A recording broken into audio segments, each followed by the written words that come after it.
Organizing classes at our school, it's a formal process. There's again a piece of paper and you say, look, I'm interested in learning this subject and I want to see if anyone else is interested in learning this subject. And so you might find a couple of other students who, yeah, sure, I want to learn about arithmetic, I want to learn arts and crafts, I want to learn how to cook, whatever. And you can go about and organize a class. You can find a staff member, for example, who might have some expertise, or maybe a student who has expertise in the subject. Or maybe you'd have to find somebody outside of the school who has particular expertise. But then you go ahead and organize a class. In general, that's not what people spend a significant amount of their time doing. I went to, I think, about one class a day. When I was at Sudbury Valley, it was a history lecture that one of the staff members was giving on a regular basis. And, there will be other groups that, really anyone might choose to organize for any purpose. And even when there are classes, they usually, in fact, rarely take the form of a traditional class with, certain... It's myself, and I'll shut that up. Sorry about that. They rarely take the form of a traditional class with, tests and grades. I would say they never do like that, but, there might be one person who's giving a lecture and other people might ask questions, or it just might be an informal discussion. At our school, I would say that classes have not been a big part of the school. This past year we had, I would say we probably had like maybe 4 or 5 classes that met pretty regularly. Not for the whole school year, but for certain lengths of time during the school year.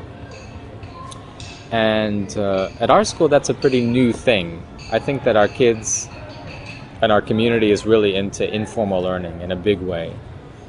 And so have always really done things informally, either, as an individual learner or maybe with their friends or maybe one-on-one with a staff member. And so, like in this upcoming school year, I don't know. I mean, maybe we'll have more classes than we had last year. I mean, maybe classes are part of the part of the development of Sudbury schools. It's maybe a particular component of that. It may be, for example, that you walk into a different Sudbury school and they have classes all the time. And that's just what that school has decided on. That's the way that they want to go about learning things, or that's the way the kids want to go about learning things. And so they organize a whole bunch of classes, and maybe kids are in classes all the time. Well, it doesn't happen a lot, but it does happen. There's one girl who it's one-on-one most of the time. We have a pottery class that it's our staff members doing it, and then math, like with money, and then we have art classes. But the staff members are doing it because that's what they like to do. I think it's important for the kids to understand or to know that classes are a possibility. A lot of our kids come from public schools, traditional schools, and so of course, they're always in classes. That their whole day is classes, and so they come to a school like ours, for example, and they're excited because they don't have to go to classes. It's like, oh well, I was at the school where I went to classes all the time and I hated it, and now I come to a school where I don't have to go to class at all, so I'm not going to go to class. And that's what a kid decides to do. That's fine. But at least they know, even if there are no classes around, that they can go ahead and organize a class that they want. And I think it's a very important, important feeling for them, or it's a good motivation for them. They know that if I'm really serious about something, if I really want to learn about math, if I really want to learn about, woodworking, for example, then I can do this on my own. And I think that's a very important thing for people to know about.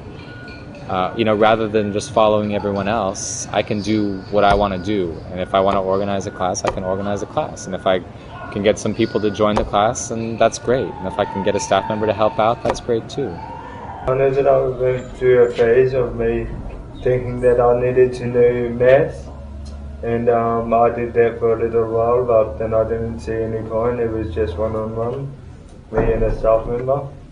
And I just didn't see any point. Yeah, so it does not happen that much at my school. It does happen, but not heaps. I think that perhaps the hope, or the hope at a Sudbury school, or the ideal at a Sudbury school, is that the kids 100% of the time are going to initiate classes. They're going to say, this individual student or this group of students is going to say, oh yeah, I want to learn this subject, so I'm going to organize a class. This year, my daughter initiated 2 classes, which meant she posted sign-ups, she saw if students were interested, and arranged, in one case she arranged for a staff member to teach it, in another case she arranged for a musician that plays music at our church to come in and teach guitar. And when I see that, I thought, gee, I can't imagine her doing anything like that when she went to public school. Sometimes what happens is there'll be a conversation at the school about some subject, over lunch, or after a meeting, or outside on the playground, or whatever, and the conversation will be about a particular subject, and maybe out of that conversation, maybe a staff member was part of that conversation, for example, maybe out of that conversation that dynamic will create a class. Now, you may look at that situation and say, well, it's not really the kid. The staff member had something to do with it. And I would say, well, there was a conversation between a student and a staff member, or a group of students and a staff member, or staff members and a student, or whatever. And out of that dynamic came a class. Well, it goes in waves. This year we had a lot of people doing classes, so I ended up spending probably almost maybe a third of my time teaching classes, but I was teaching probably more than anybody else. Yeah. So other people, maybe, what do you think would be typical? 20% of your time? Maybe, yeah. That was close to what I was spending, I suppose.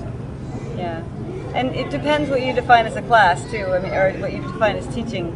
There are formally arranged teaching situations that a student has come to you and said, I'd like to learn whatever it is. I'd like to learn history, and then you go and you sit down and you do a history class. But then there are also situations where I'm working on the computer and a 5-year-old climbs on my lap and says, I know how to read, and I say, oh yeah, and she says, yeah, that word says the, and then or that word says cat, and then I'll say, oh yeah, that's true. Do you know what this word is? And I'll point to another one. And, we'll have a little conversation about reading, and she'll learn a little bit more about words, the sounds of letters, and then she'll get bored and she'll hop off my lap and go away. And did we just have a reading class? I don't know.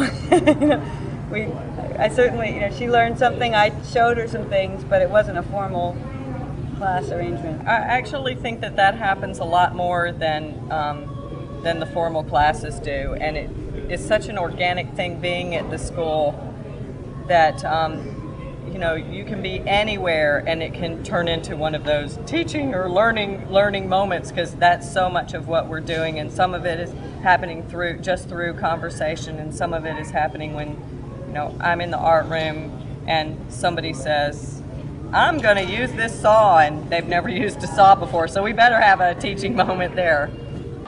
People who join our school are not so concerned about there being lots of classes around. They like the idea that you can start classes, you can form them, and they can go for 1 week or 1 month or 1 year or 3 years, or for however long the students and staff members are interested in it. Or the students and the teachers, whoever the teachers are, they may be staff members, they may be other people. Again, because people are equating classes with learning. They say, oh, classes means students learn. And if students don't go to class, they don't learn. And I mentioned that, in our school, informal learning has been the majority of learning experiences at our school. And again, if you're willing to accept that informal learning is also learning, it has the same kind of value as sitting in a classroom and learning something, then at a Sudbury school, the student will be okay and the family will be okay with what's going on.